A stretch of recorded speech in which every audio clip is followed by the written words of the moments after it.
டொரண்டோவில் காதல் வலையில் சிக்கி நபர் ஒருவர் $80,000 இழந்துள்ளார்.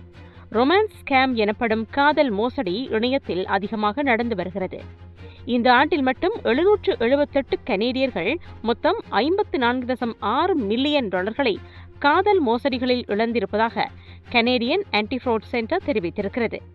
பதிவு செய்யப்பட்ட முறைப்பாடுகளின் அடிப்படையில் இந்த தரவுகள் வெளியிடப்பட்டுள்ளதாகவும் இந்த தொகை இன்னமும் அதிகமாக இருக்கலாம் என்றும் தெரிவிக்கப்பட்டுள்ளது.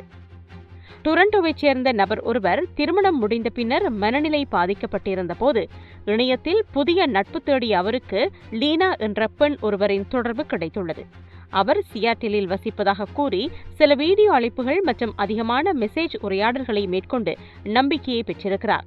பின்னர் கிரிப்டோ நாணயங்களில் முதலீடு செய்தால் பணம் பன்மடங்காக அதிகரிக்கும் என கூறி அவரிடம் இருந்து $80,000 மோசடி செய்துள்ளார்.